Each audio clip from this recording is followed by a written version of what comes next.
Eu creio na Igreja Católica e Apostólica. Por isso que nós temos que nos unir. Parar de fazer polêmica nisso. Você já é um pastor bastante católico. Eu sou a favor da volta à igreja como era. Eu acho que a tendência do futuro vai ser cada vez mais os cristãos irem voltando para essa visão católica. A gente pode num primeiro momento, falar que são coisas conflitantes, né? Razão e fé. Vocês acham que a razão, ela tem que parar para a gente começar a acreditar em alguma coisa, ou as duas coisas podem caminhar junto? A fé, ela pode ser irracional. Certo. Irracional. Mas a fé irracional não é uma fé do tipo cristã. A fé do tipo cristã exige a racionalidade. Seja porque há um mandamento nesse sentido. Na primeira epístola de Pedro, no capítulo 3, no verso 15, as escrituras dizem: santifique o seu coração e esteja sempre preparado para apresentar a todo aquele que vos pedir a razão da esperança que há em vós. Existe um mandamento numa carta católica, no sentido de universal, que é a epístola de Pedro, que não é dirigida a uma igreja específica e, portanto, cujo entendimento não precisa de uma contextualização em relação ao problema que a carta endereçava. É uma carta de entendimento mais direto, uma carta ampla, que não é dirigida a uma igreja específica, como a 1 aos Coríntios, aos Romanos, aos Filipenses. É uma carta aberta. Então, a primeira de Pedro, no 3,15, diz isso. Então, há um mandamento. Jesus sempre concordou com isso. Se for para Mateus, no capítulo 22, no verso 37, Jesus de Nazaré, quando questionado sobre qual era o maior dos mandamentos, ele diz: amar a Deus com toda a sua alma, seu coração e o seu entendimento. Entendimento. Então, Deus não quer que nós demos a Ele o nosso coração e deixemos o cérebro de lá de fora da porta. Então, a fé do tipo cristã encontra base racional. Não quer dizer que se confunde com ela. A fé leva você a lugares muito mais longe do que a razão, mas isso não é dizer que ela é irracional. Santo Agostinho escreveu um dos grandes livros da história da filosofia cristã, chamado De Trinitate, né, que é sobre a Trindade. E é um livro lindíssimo, e ele vai inclusive fazer uma comparação entre as potências do intelecto e as virtudes teologais. E a fé aparece ali no livro como iluminando a razão. Ou seja, você tem uma razão, um entendimento, e naturalmente você tem aquilo que a gente chama da razão natural, né? Você nasce com uma capacidade de entender as coisas, com uma disposição a buscar a verdade. Não quer dizer que você necessariamente encontra a verdade. Aliás, o homem, na medida em que ele tem a disposição de buscar a verdade, ele também tem aquilo que a tradição cristã chama do pecado original. Ele tem um desalinhamento na natureza dele, que muitas vezes obscurece essa razão também. O Chesterton até falava, né, que uma das coisas mais evidentes sobre o homem é o pecado original, que é só se lidar com os homens que você já identifica isso. No entanto, o homem tem essa procura pelas potências racionais. Só que a fé, ela ilumina, ela aponta para uma verdade que não era imediatamente evidente simplesmente pelo uso imediato da razão. Então é muito bonita a visão cristã, porque tem uma complementaridade entre fé e razão gigante. Quando a sua razão, ela busca naturalmente a eternidade, porque você foi criado para a eternidade. Aristóteles mesmo já vai falar, né, que Deus, como o primeiro motor imóvel, ele move o mundo por amor.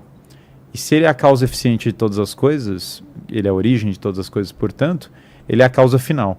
Porque a origem de algo sempre é a sua finalidade. Quando eu crio, por exemplo, uma bola, eu crio para jogar futebol. Eu estou criando ela já com desígnio disso. Se eu eu dou uma aula, eu tenho uma finalidade na aula que eu vou dar. Quando Deus cria o mundo, ele tem uma finalidade para ele, e essa finalidade volta para o próprio Deus. Então é muito bonito, porque a razão te leva até um certo ponto, e a fé, ela ilumina a partir desse ponto, e você enxerga aquilo que a razão não te mostraria por si só, né? A primeira pergunta aqui é da Sigon Humana, e ela perguntou o seguinte: como a filosofia de vocês enxerga a busca pela verdade, sabendo que ambos creem em Jesus, mas diverge entre a suficiência da Bíblia do protestante e a tradição da Igreja Católica? Da minha perspectiva, eu creio que a minha base de fé está circunscrita, está dentro da base de fé do romanismo. Eu falo romanismo porque eu acredito que a Igreja de Cristo ela é católica e apostólica. A nossa divergência está que eu acho que ela nasceu em Jerusalém.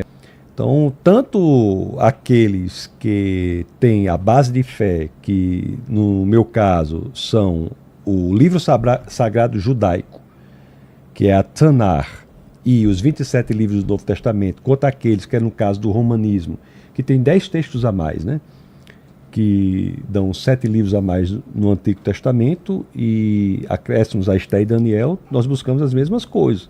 Sim. Então eu sou no sentido de que temos Jesus Cristo como nosso Senhor e Salvador, Jesus Cristo é a verdade e nós buscamos a verdade. Então eu acho que é nesse sentido aí. Nós temos muito mais em comum do que divergência e tem vários ramos do cristianismo que divergem de maneira secundária, mas o centro, que é Jesus Cristo é o Senhor, é a busca pela santidade, nós podemos dividir algumas maneiras. Eu tive até um debate aqui na realidade foi um bate-papo com um padre que até tem uma expressão, como é o nome daquele padre que eu debati aqui hein? José Eduardo, né? José Eduardo, né? Tive um debate com um padre muito interessante, mostrando que há umas divergências em certas áreas, como, por exemplo, algumas vertentes evangélicas creem que na comunhão a transubstanciação, a Igreja Católica Apostólica Romana crê que sim, né? Que é a transubstanciação. Sim, sim. Mas todos nós entendemos que ali, de alguma forma ou de outra, representa ali a presença de Cristo. Então, ou memorando o que Cristo fez, ou então uma presença mística, ou então alguns até a presença real. Sim. Que eu penso que a Igreja Católica é assim, a presença real. Sim. Mas assim, a essência mesmo. O que eu acho, sabe, sinceramente, que eu tenho defendido muito é que nós temos um inimigo comum, o inimigo de nossas almas. Uhum. Satanás é o inimigo comum de nossas almas, ele tem usado ideologias perversas, tem usado estratégias muito cruéis, e eu falo isso não é por uma questão meramente intelectual, sabe? Eu viajo muito de cima para baixo e vários lugares do mundo, e eu não posso dizer para vocês como meu coração fica absolutamente quebrado quando eu chego em lugares assim e vejo famílias piedosas, cristãos, com os filhos absolutamente desviados do caminho correto por terem sido fruto dessas ideologias. É por isso que nós temos que nos unir. Uma casa dividida não prospera. Eu tenho a impressão até, você pode até confirmar, que a Igreja Romana, ela foi mais ou menos nesse sentido a partir do Vaticano II ali, de chamar, não sei, mas o meu pensamento, tem uma dentro do catolicismo tem uma divergência, né, entre tradicionalistas e aqueles, tem umas divisões internas da Igreja Romana, mas sim. O que eu entendo é isso. Jesus Cristo é o nosso Senhor, a salvação se dá por uma pessoa, nem a fé salva. Quem salva é uma pessoa, é o Deus encarnado. Uhum. Então a fé nele é o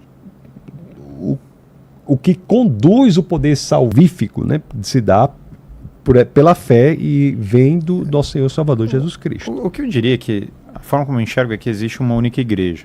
Claro, essa única igreja, ela existe porque o que é a tradição da igreja? É o corpo místico de Jesus Cristo na história. Jesus Cristo, ele nos deu a missão de nos santificarmos, de buscar a santidade aqui na vida e de levar adiante essa missão apostólica. Me alegra muito quando eu vejo como Tassos aqui citando a Bíblia e citando os versículos, porque esse é um ponto que às vezes online as pessoas querem a polêmica pela polêmica. Mas é tão importante entender o seguinte: primeiro, para quem é católico, o texto mais importante da revelação, por óbvio, o texto da revelação são as Sagradas Escrituras. Isso São Tomás de Aquino vai falar. Não tem, na verdade, você sempre volta às Sagradas Escrituras. Por quê? Em especial os 4 evangelhos, porque nos 4 evangelhos está contando o episódio mais importante da história humana, que é a encarnação do Verbo. Nunca vai ter algo mais importante do que o que está narrado nos 4 evangelhos. Tem aqui uma coisa interessante, porque eu, pessoalmente, apesar de eu sim vir de uma família católica, eu na verdade me afastei completamente de religião quando eu tinha por volta dos 12 anos. Então quando eu fui redescobrir, por meio primeiro da demonstração da existência de Deus e depois redescobrir o cristianismo, eu não tinha doutrina alguma, eu não tinha noção de nada, e eu na verdade estava bem aberto para a possibilidade de ser o ortodoxo, o protestante ou o católico. Eu posso dizer porque eu pessoalmente decidi por ser católico ali na época. O que me convenceu foi muito ler os primeiros cristãos. fora do debate, de qualquer debate teológico, de qualquer outra coisa, tinha algumas questões que me pareceram muito proeminentes, que eram, essa questão, sem dúvida, da Eucaristia e a própria celebração da Eucaristia, a missa, porque quando você lê, por exemplo, a Didaquê são os discípulos de São João, é o primeiro catecismo. Ela foi escrita na igreja de São Policarpo, né, que é exatamente o São João deixa um bispo como sucessor dele, que é São Policarpo, e aí eles escrevem. E a Didaquê é uma oposição direta àquela quarta tábua das 12 tábuas romanas, resgatando a dignidade da criança com defeito. Exatamente, porque ela fala para não tirar a vida do ventre. Isso é um documento belíssimo. Didaquê é o primeiro texto da igreja que é contra o aborto. Eu também creio na igreja única, viu? De Jesus é muito Cristo bom. como corpo de Cristo. Eu creio. A única divergência que nós temos é que eu não creio que ela seja romana unicamente. Eu creio que ela é católica, romana, apostólica, nasceu ali em Pentecostes. E eu me tornei evangélico, foi por ler a Bíblia. Sim, mas romano aqui, o próprio Cristo morre no Império Romano. Sim, em Jerusalém, sim, no Império Grego. Mas também, essa é a única divergência. Assim, eu creio na igreja católica apostólica, eu creio nisso aí. Eu creio, e a linha romana foi essencial, o que a igreja católica romana fez na preservação das artes. Eu tenho o maior respeito por autores romanos. Eu diria assim, entrando nos pontos específicos, o Cristo, claro, fala que não comer o meu corpo não terá vida eterna, que é bastante forte. Fala, tu és Pedro, sobre ti edificarei a minha igreja, os portões do inferno não prevalecerão. Que creem na transubstanciação. Isso eu não creio. Mas isso é um ponto de só menos importância. O batismo, por exemplo, aspersão ou imersão. A gente tem que parar de fazer polêmica nisso. O centro é Jesus Cristo é o Senhor. Eu tenho conversa com católicos bastante eruditos, eles vão dizer que na doutrina do romanismo não tem espaço para idolatria, não tem espaço. Né? Isso é. Então, assim, você já é um pastor bastante católico. Você sabe que é muito... Eu sou católico apostólico, só não sou romano. Mas eu entendo que o romanismo é uma linha central importantíssima. Eu sem dúvida não chamaria a igreja católica de romanista nesse sentido, mas assim, Roma, sem dúvida, Cristo morre em Roma. Aliás, um dos 3 idiomas que está na cruz de Cristo justamente é o latim, desde o começo. Quando a gente fala dos idiomas da igreja, que são o grego, o latim e o hebraico, eles estão lá na própria cruz. E eu super defendo a unidade dos cristãos. Eu acho que quanto mais as pessoas forem voltando para a origem da igreja, eu acho a vida dos sacramentos muito importante, a sucessão apostólica muito importante, a existência da figura do Papa, inclusive, impede a fragmentação da igreja, ou seja, impede que a igreja vá se fragmentando infinitamente, tudo. Eu acho todos esses temas muito relevantes. Agora, eu concordo substancialmente que nós temos que tender para a unidade. Eu não gosto de um protestante. Eu não creio que esses ramos da igreja nasceram em 1517. A Igreja do Senhor nasceu em Jerusalém, no meu modo de ver, em Atos 2. Sim. Ali foi o nascimento da Igreja do Senhor. Eu não creio que um novo movimento radical, diferente e único... Eu não comemoro, por exemplo, a Reforma Protestante como um evento essencial. Não, eu creio que a Igreja do Senhor nasceu em Atos 2. Eu super concordo. Você sabe que eu conheci 4 protestantes que, muito como você... Eu confesso que nenhum deles, todos eles viraram católicos, mas então não eram como eu. Você está fazendo um julgamento aí que não... Então, você diga assim, eu conheci 4 protestantes que eram totalmente diferentes. Eles não eram hostis à Igreja Católica, né? Como você nesse sentido. Mas ninguém deve ser. Pelo amor de Deus, você é hostil à Igreja Católica. Mas você sabe que o romanismo é um dos ramos. Tem uma história muito engraçada das pessoas que eu sou fã, é o Cardeal Newman, né? E o Cardeal Newman, ele era anglicano. E aí eu peguei para ler os textos, porque o Cardeal Newman criou um movimento dentro da igreja anglicana, para a igreja anglicana voltar para suas origens, para suas raízes, para os textos, para a própria Bíblia, mas voltar também aos primeiros cristãos, voltar a estudar a história da igreja. A minha conversão tem um fato extremamente vinculado ao... Mere Christianity, que é cristianismo mero, puro e simples de C.S. Lewis. E o Tolkien, quem converte o C.S. Lewis para o cristianismo é o Tolkien, que era católico, que era o melhor amigo dele. E um dos autores da conversão do Lewis também é o Chesterton, né? Que também era um autor católico. Que eu gosto muito. De quem eu gosto muito. De cujos escritos eu gosto muito. Ortodoxia é um baita texto. É um baita texto. E o Homem Eterno, eu diria que é o melhor, é maravilhoso. O Homem Eterno foi o livro da conversão do Lewis. E o Tolkien, inclusive, viveu na casa onde morreu o Cardeal Newman. E o Cardeal Newman, quando ele começou o movimento de Oxford, né, ele falou, olha, uma das bases é isso aqui, a gente vai voltar para as origens da igreja, mas nós não vamos virar católicos, né? E aí, claro, ele acabou virando católico, ele, apesar de ter jurado que não ia acontecer, ele se ordenou padre, depois virou cardeal, mas ele foi um dos grandes figuras, e isso, vários protestantes se juntaram ao movimento do Cardeal Newman, de retomada da educação clássica. E ali naquele momento, né, é fascinante, porque a conversão do Tolkien vem nessa esteira, a conversão do Lewis vem nessa esteira. Lewis não era da Igreja Romana, né? Ele era anglicano. Eu sou a favor, deixa eu deixar claro aqui, a nossa divergência, eu sou a favor de voltar à origem. Aliás, eu preguei antes de ontem para 60 mil pessoas. E minha pregação foi, a mensagem do Evangelho é a mesma, desde João Batista a Cristo e a Pedro. Qual é? Arrependam-se dos seus pecados, entreguem a sua vida ao nosso Senhor e Salvador. Então, eu sou a favor da volta à igreja como era, a igreja nas origens. Aliás, isso é óbvio. Eu só não acho que seja a igreja romana. Romana, creio que vem depois. Né? Talvez antes da romana ainda tem a igreja de Antioquia, que é responsável por Paulo, mas não vamos entrar nesse debate. Que Paulo é responsável até para a igreja. Entra no debate da sucessão apostólica, que super eu diria, claro que mas Cristo, enfim, Cristo deu as chaves do reino a Pedro. Mas uma coisa fascinante sobre isso é o seguinte, eu acho que, voltando para o tema da unidade, no Anticristo do Soloviev, quando finalmente aparece o Anticristo, entendeu? E eu acho que agora, Deus do céu, né? Eu sou zero, tá? Das linhas, o Anticristo está chegando, eu não entro nessa porque eu não sei, como falou Cristo, eu não sou escatológico porque o Cristo fala, não sabeis o dia nem a hora, então se ele fala isso... saber, né? Mas também se for... A escatologia tudo, é relevante tudo, mas eu não entro nessa. Considerando tudo isso, no entanto, obviamente tem muitas coisas, e não precisa ser o fim dos tempos para ter, de Anticristo na nossa sociedade. Eu acho que quando o mal aparece, eu acho que a tendência do futuro vai ser cada vez mais os cristãos irem voltando para a ortodoxia, para essa visão católica, que, de novo, acho que esse romano eu não ficaria tão preocupado com esse termo, né? Bom, protestante eu acho que não é o que eu falei, né? Protestante, nós somos da Igreja Católica, Apostólica, eu só acho que não seja do romanismo. Sim. E as divisões que tem, assim, os embates que tem na busca da unidade acontecem inclusive dentro da linha romanista, né? Eu tenho amigos do Opus Dei, tenho amigos da Carismática que não se conversam.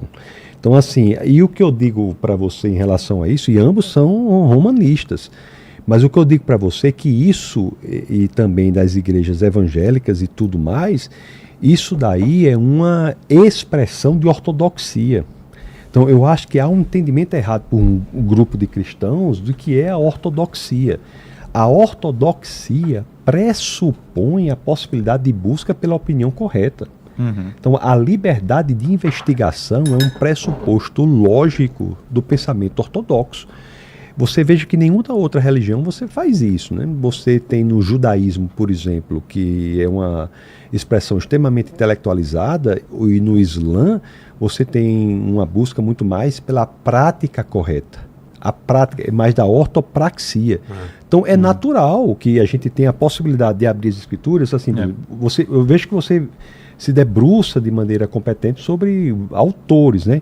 Mas sobre as escrituras são a revelação de Deus. Assim, a Bíblia, me permite só concluir, claro. A Bíblia é a revelação de Deus. Então, assim, Dostoiévski, eu lia Dostoiévski profundamente, mas não tem nenhuma comparação com a revelação do nosso Senhor, revelação do Deus vivo que se dá pelas Escrituras. Não, eu só esqueci como exemplo, claro. Eu sei, mas eu estou dizendo que nós temos que ver que há uma unidade.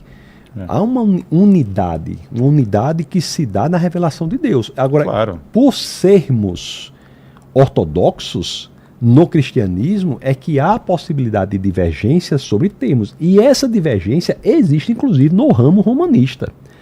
Então, existe um ramo... Então, assim, o que mas, nós... mas se uma pessoa... assim, é Então, bem definido. é de todo mundo tem essa divergência. Eu então, concordo assim, que as pessoas divergem, mas... Essa palavra quer dizer o quê?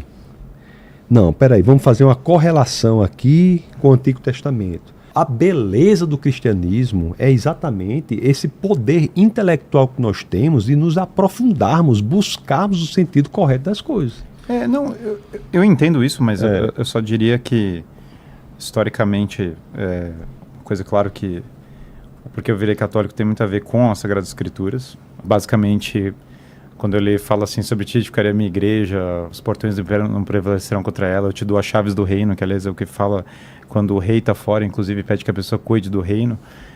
Mas especialmente também a história da igreja, quer dizer que concretamente a igreja cristã, durante 1500 anos, meio que só tinha uma igreja, e essas divergências que você fala isso entre... Isso é colocar a conclusão na premissa. Não. Quando você diz que 1500 anos só tem uma igreja, você já está trazendo para a premissa algo que não é uma conclusão tão simples. Eu acho que não. Eu acho que não. Mas há uma unidade histórica da igreja. Sim, da igreja de Cristo, não da romanista. Então é isso que eu quero dizer. Credo, a gente diz assim, tem credo, tem concílios, tem encontros dos bispos e tem uma fé definida. A gente não pode sair de uma premissa que tem que ser a conclusão de um argumento. Não, mas eu não estou saindo da premissa e conclusão. Eu estou afirmando que não é uma premissa, é uma conclusão de uma investigação, de olhar a história. Sim. A partir do momento que você tem coisas como, sei lá, o Concílio de Nicéia, o Concílio de Constantinopla, a partir do momento que você tem as cartas de São Clemente, que você tem as cartas de Santo Inácio de Antioquia, você vê uma unidade da igreja, e você vê uma sucessão apostólica. Essa sucessão apostólica, que está lá, nós temos toda a sucessão apostólica de Lino, Clemente, de todos os papas vindas de São Pedro, que inclusive o túmulo dele está na Basílica de São Pedro, a mesma. Para você, Pedro, o apóstolo Pedro foi o primeiro papa, né? Isso, ele era o líder dos apóstolos, recebeu a missão de Cristo. Isso não é tão claro, né? Pedro foi confrontado, né, por Paulo, assim, mas enfim, vamos entrar nesse... eu diria que o Papa não pode ser confrontado. Eu sei, mas isso que eu estou dizendo, não é tão simples. Eu vejo muita gente dizendo assim, né? Não, acho que é simples, é uma longa discussão, é um longo debate. E eu nem discuto, sabe? Porque tem muita gente que chega assim, porque ele traz assim pressupostos que não são simples. Porque Pedro era papa, peraí, não é assim, né? Não é assim. A questão as escrituras, a questão daqueles textos, tal. Então, assim, não é assim, né? Eu só acho que nós somos a igreja una, a igreja do nosso Senhor e Salvador, ela é católica. Ela é católica no sentido de católicos, ela é universal, ela é apostólica, criou os fundamentos, e o romanismo é um aspecto relevantíssimo dela, que é responsável pela manutenção da arte, aliás, da beleza. Isso é muito importante. As catedrais, uma crítica que eu faço a muitas igrejas evangélicas é que, pelo medo da idolatria, nós enfeiamos o templo evangélico. Então, a beleza é um elemento que eleva a alma a Deus. Então, tem muitas catedrais católicas, né? Imagino que hoje em dia ainda se façam assim, que tem catedrais evangélicas lá também. Na Sagrada Família. Que são bonitas. Mas, enfim... eu quero mudar de assunto também. Eu só diria que as pessoas entre Opus Dei, Renovação Carismática, não sei o quê, se alguma delas divergir dos pontos essenciais da doutrina da igreja, eles não são católicos. Na verdade, divergências específicas são diferentes de divergências sobre a doutrina fundamental. Bom. E tem uma tradição da igreja definida, mas não vamos entrar nisso, porque isso vai ser muito longo e viraria outro podcast. Tem a pergunta da Umanguilife. Ela quer saber aqui, o que significa o católico apostólico romano, que vocês tanto falaram. Que a gente diverge sobre o próprio sentido. Mas você pode pensar sobre a parte católico-apostólico, mas católico quer dizer universal e apostólico é porque a igreja tem uma missão apostólica. Ela, na verdade, é enviada a partir dos sucessores dos apóstolos, né? Católico. A salvação é universal. Todas as pessoas vivas foram chamadas à salvação. Nós temos os fios de cabelo, e mais ainda, eu vou mais longe, as pessoas foram chamadas à santidade. Ou seja, Deus, na verdade, chama todas as pessoas à santidade. Essa ideia do chamado universal à santidade, que as pessoas creiam em Cristo, que elas amem a Ele com toda a sua natureza, que elas vivam a vida na graça, que elas basicamente vivam a vida delas na graça. Todos são chamados a isso. Então, a Igreja é católica porque ela é universal, porque ela é do mundo inteiro. Ela é apostólica porque os apóstolos, eles saem numa missão. Cristo, aliás, antes do Horto das Oliveiras, ele reza para que eles tenham unidade na verdade. Porque essa é uma tentação dos homens, né? Nós vamos querer ter ou unidade ou verdade. Os homens às vezes querem ter a verdade e brigar entre si, que é bastante natural. Ou os homens vão querer ter, na verdade, a unidade sem a verdade, que também é a falsa unidade que não ajuda em nada. No entanto, Cristo fala que eles têm unidade na verdade. E ele envia eles nessa missão de levar a fé para tantos lugares. E a igreja, a partir daí, você vai tendo esse belíssimo trabalho de evangelização. Por exemplo, como que a fé chegou na Índia? São Tomé foi até a Índia, um dos apóstolos. Inclusive tem lá em Calcutá o túmulo de São Tomé. E como que a fé chegou no Brasil? A fé chegou no Brasil porque São Tiago, ele atravessa... São Tomé e São Tiago foram os que foram mais longe, né, dos apóstolos. São Tiago, ele vai para a Espanha, inclusive quando ele passa em Saragoça, que é a igreja mais importante da Espanha, a Nossa Senhora do Pilar, porque ele vê Nossa Senhora, ele vê Maria em cima de uma coluninha romana, que é uma bilocação, é a primeira aparição mariana da história. E São Tiago, ele pensa em desistir, e Maria fala para ele, olha, continue. E São Tiago vai visitar até Portugal. E quando São Tiago for a Portugal, ele vai ser a primeira pessoa a levar a fé para lá. Depois, uma das primeiras grandes batalhas da Reconquista para retomar o túmulo de São Tiago, porque São Tiago justamente tinha levado a fé para lá, era o lugar mais sagrado para eles. Da cultura galega, que é a cultura que se forma em volta desse túmulo de São Tiago, que é ali onde tem... você vai indo para Corunha, para toda a parte da Galícia, vai vir a reconquista do Condado Portucalense, que aliás, Dom Afonso Henrique vai ouvir de Jesus Cristo que ele tem que levar a fé para terras distantes, o que 400 anos depois a fé vai chegar no Brasil. Então, o que acontece? Em todos os lugares do mundo, os apóstolos foram nomeando bispos, e esses bispos nomeando presbíteros, e todas essas pessoas foram levando a fé de geração em geração para que a fé chegasse até nós. E isso é a tradição da igreja. E todos nós temos a missão, eu, Tassos, todas as pessoas que estão aqui presentes, de levar a fé para a humanidade. Então a igreja é apostólica porque ela zela pelo apostolado, ela zela por levar a mensagem de Jesus Cristo. E ela é romana, e aqui eu vou defender o romano, no seguinte sentido, e aqui que é importante, não porque é um particularismo, porque é um sectarismo, e aqui vem a minha defesa, e claro, o Tasso discorda, e tudo bem também, a gente está aqui a gente sinceramente concorda infinitamente mais do que outra coisa. Mas a igreja ela é romana porque Cristo, e ao mesmo motivo do porquê também no credo fala que ele padeceu sob Pôncio Pilatos, porque dá um contexto histórico concreto. Quando Cristo, eu falo que ele padeceu sob Pôncio Pilatos, eu sei que aconteceu num momento histórico definido. Cristo morre no Império Romano, inclusive, em Jerusalém. E ele dá as chaves do reino para um dos apóstolos, que é São Pedro. Pedro não chamava Pedro, chamava Simão. Mas ele dá a todos os outros depois, né? Sim. Mas texto não é só Pedro, sim, você sabe mas texto, né? Sim, eu sei, mas a Pedro... Sim, mas a Pedro é o nome de Pedro. Você sabe a diferença de Petrus e Petra, né? Sim, as traduções Cefas. Não, eu digo assim, quando a gente lê em grego, naquele texto a que você está se referindo nas Escrituras, quando ele fala, né, que Cristo é o Senhor, então essa é a Petra. Uhum. E ele fala que Pedro não é Petra, é Petrus. Então, não, é como se fosse assim, é o rochedo, Pedro é um pedregulho. Assim, a minha interpretação, então ele diz assim, olha, o rochedo é que Cristo é o fundamento. Mas ele na sequência ele dá as chaves do reino. Não só para Pedro, para todos. Na Bíblia diz que ele dá para todos. Mas não é certo ou errado isso? Não. Na verdade, inclusive, o próprio Santo Inácio de Antioquia... Não, mas na Bíblia. Sim, na própria Bíblia ele se refere a Pedro como pedra e ele dá as chaves do reino a Pedro nesse texto fatídico. Ele dá a todos. Não só isso, como Pedro, depois quando ele vai ter a sucessão apostólica, as pessoas vão reconhecer... No que concordamos... a igreja é de fato católica e apostólica. Isso, e a gente discorda sobre o primado de Pedro no final do dia. Romanismo não é uma palavra que eu vou assumir, eu acho uma palavra um pouco negativa, mas assim como o protestante, do meu perspectiva, também é. Então a gente. Porque a igreja de Cristo não nasce em 1517, nasce em Jerusalém.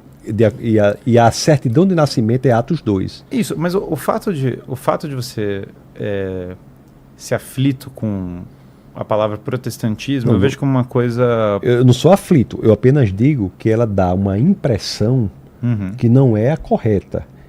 É isso que eu estou dizendo. Então, mas...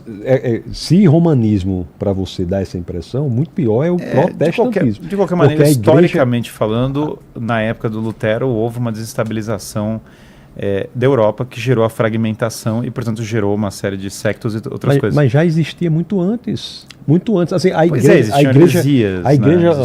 igreja romana, o romanismo é posterior a Jerusalém, é posterior a Antioquia, mas enfim, são outros assuntos. Mas São Pedro morre em Roma, né? E claro, Cristo já morreu em Roma também. Mas assim, então não existe igreja romana posterior. Em resumo, a gente concorda que a igreja é universal. É católica. Ela é universal, ela é católica e ela é apostólica, mas a gente discorda sobre o primado de Pedro, sobre os sacramentos e sobre uma série de outras coisas que são a divergência. Apesar de que, viu, eu não tenho nada contra Pedro. Deixar claro. Aliás, se você me perguntar qual é o melhor manual de teologia que eu conheço, eu diria a primeira epístola de Pedro. É um manual de teologia. Isso não nada contra Pedro. Ele só não é sobre ele, até pela... Não é um argumento, mas interessante, né? Até pela característica dele, ser o fundamento de algo seria algo... Mas essa é a beleza. Justamente o que você argumenta é que essa é a beleza. Não é um argumento, como eu falei, mas seria interessante. Mas é uma beleza, sim. Mas porque, ele foi importantíssimo, justamente né? sendo a pessoa que... Foi importantíssimo, levou o evangelho e a tradição... A parte que São Paulo corrige ele, eu diria que ele reforça a autoridade dele. Mas é uma coisa bonita que se fala é que Pedro justamente é o primeiro Papa, sendo aquele que negou Cristo 3 vezes. Mas não tem onde é o primeiro, não tem nem na Bíblia. Isso é muito bonito, porque dá a ideia de que a sucessão apostólica, nós da igreja, e as pessoas todas da igreja, nós não somos perfeitos, e na verdade na falha, e o Papa não é uma figura perfeita, ninguém tem essa... Não, isso aí eu tenho certeza, não quanto a isso, mas em relação ao... O Papa Francisco. Isso você nem precisa me dizer. Sem entrar no tema do Papa Francisco, os papas, não há uma promessa. O que eu conhecia de católico honesto, sério, estudioso, que tinha um horror. Ele dizia assim no secreto, assim, né, no off, né, dizia, nossa, tem que consertar as coisas do Papa Francisco o tempo todo. Você sabe, tem uma história do Decameron. Mas o anterior era bom, né? O anterior. O Papa Bento XVI é incrível. E eu acho que essa é uma beleza, porque quando você olha a história da igreja. Tem papas que foram ruins, tem papas que foram bons. Os apóstolos, Pedro mesmo negou Cristo 3 vezes. As pessoas cometem o mal, mas para cada pessoa que comete o mal, você tem a história dos santos. Assim como pastores. Tem pastores que são bons, tem pastores que são ruins, tem cristãos que são bons, tem cristãos que erram. Isso aí não é uma característica, isso não é prova. Isso não é prova do romanismo, me perdoe, dessa linha. Isso não é prova. Isso aí que as pessoas são falhas, todos nós sabemos, né? Quando nós nos arrependemos, entregamos a nossa vida ao nosso Senhor e Salvador Jesus Cristo, nós somos chamados a não mais pecarmos, né? Eventualmente pecamos, mas somos chamados a isso, a uma busca de santidade. Eventualmente pecamos. Mas você sabe o que acontece com quem é verdadeiramente salvo, que entrega a vida ao Senhor? Vocês sabem disso. Que quando as pessoas que são salvas pecam, elas se sentem mal interiormente. Então, a natureza é transformada. Então, esse é o elemento de transformação radical que Jesus faz em nossa vida. Eu adoraria ver, não é uma tentativa malandra minha de tentar te converter não, tá? Mas eu adoraria ver a sua perspectiva sobre esses textos do cardeal Newman. Ele tem esse livro, Apologia Pro Vita Sua, que é a história da conversão dele. Porque o tema, eu acho que evidentemente, independente disso, acho que ninguém discorda que as Sagradas Escrituras são um texto central da nossa fé. Ninguém está sob divergência disso. Isso. O caso, mas que eu gostaria de ver eu tenho muita curiosidade de ver alguém que é protestante comentar sobre essas Você pessoas. quer dizer evangélico, né, no caso, né? Isso, melhor ainda. Evangélico, ótimo. pelo que nós falamos aqui. Isso, protestante é um termo negativo, é isso. Se você ainda for crítico do Lutero, nossa senhora, ainda vai ser mais interessante ainda. Não mais do que eu sou do Papa anterior, viu? Do Papa Francisco? Mas olha, você já pode virar até um tradicionalista. E outra coisa, outra coisa interessante, nós não temos procuração para defender Lutero. Sim. Entendeu? Nós somos cristãos, é como eu digo, é a Bíblia, é Cristo. Entendeu? Cristo é a Bíblia. E Lutero não é o movimento da igreja evangélica, não nasce ali. A igreja evangélica nasce em Atos 2, em Jerusalém. É a igreja do nosso Senhor e Salvador Jesus Cristo. Não, perfeito. Lutero absolutamente é uma figura histórica com vários problemas, mas que seria um outro tema de debate. Mas o que eu queria te falar, esse livro Apologia Pro Vita Sua, é uma recomendação para ver sua perspectiva. Porque Ótimo. Ele foi... protestante deixou de ser, como Scott Hahn também, que você deve conhecer. Eu adoraria ouvir a perspectiva, porque como eu falei, não é uma tentativa de safada, assim, de falar, não, tente se converter, mas eu acho que eu sou evangélico por conta da Bíblia, porque eu li a Bíblia. Não, claro, eu sou evangélico por isso. Mas eu sou católico por causa da Bíblia também. Isso daí é ótimo ouvir isso. Ótimo ouvir isso. Não, beleza. Então, assim, por conta da Bíblia, aquela é a palavra de Deus. Nós não podemos ler a Bíblia como se estivéssemos lendo qualquer livro, como um livro de um filósofo. Não, mas a Bíblia é a expressão, é Deus falando, é Deus se revelando. É que todo o tema da tradição é como a gente vai interpretar a Bíblia também. E justamente porque a Bíblia é esse texto sagrado e, sem dúvida, a palavra divina, é que a interpretação dela é tão relevante. E a tradição da igreja é relevante, inclusive, para a interpretação das Sagradas Escrituras. Unidade não é uniformidade. Isso é interessante, é um tema muito relevante. Unidade não é uniformidade. Existe unidade na igreja do Senhor, mas o fato de haver divergências internas na interpretação, que tem dentro não quero falar romanismo, mas tem dentro da vertente católica romana, que também tem, não vamos negar, que eu mesmo conheço vários amigos queridíssimos da Opus Dei que não falam horrores do movimento carismático. Todas dentro da... As pessoas podem divergir, mas se uma pessoa falar que Cristo não está de fato presente na Eucaristia, ela não é católica.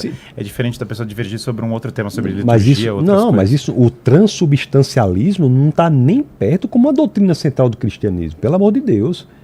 Está nem perto. A gente discorda sobre isso. Não, você discorda... Não, você discorda disso ou não discorda? Não escutei. Eu discordo da ideia de que a transubstanciação não é um tema central. Eu concordo com a ideia de que ela é um tema central, é um tema fundamental. Não, para nós, a presença de Cristo, seja na representação, na comunhão, seja a presença mística, ou seja, a presença física, que é o que o catolicismo romano defende, para nós, isso aí tem vertentes do cristianismo que acreditam que é uma coisa, que é outra, que é outra. Porque só para explicar porque isso para mim é muito importante, porque Cristo, claro, no 6º capítulo do Evangelho de São João... Eu notei que é muito importante para a Igreja Católica Romana isso. É muito importante isso. É muito importante a Eucaristia, porque o Cristo, inclusive, fala que não come do meu corpo não terá vida eterna, e depois ele fala que não beber do meu sangue não terá vida eterna. E a presença real de Cristo na Eucaristia, ele não fala, esse é tipo o meu corpo, ele fala, esse é o meu corpo. Como diz, eu sou a porta, eu sou o caminho. Ele diz, eu sou ele fala várias metáforas, mas esse caso é diferente porque os apóstolos, inclusive, pensam em ir embora. E ele fala, podem ir embora. Mas é porque aquilo... E Pedro fala, para onde nós vamos? Só você tem as palavras da salvação. Mas enfim... Mas sim, sem dúvida, mas eu não tenho problema nenhum, irmão. Eu não tenho problema nenhum e a pessoa crê. Mas eu acho que... fica à vontade, eu não tenho nada... Quem pensar assim, não tenho nada contra, tá? Sim. Então, meu posicionamento é que a presença de Cristo ali... Que eu digo, olha, a tradição cristã diz que ou a presença está fisicamente, ou a presença está simbolicamente, ou a presença está misticamente. Então, tá nesse aspecto. Por mim,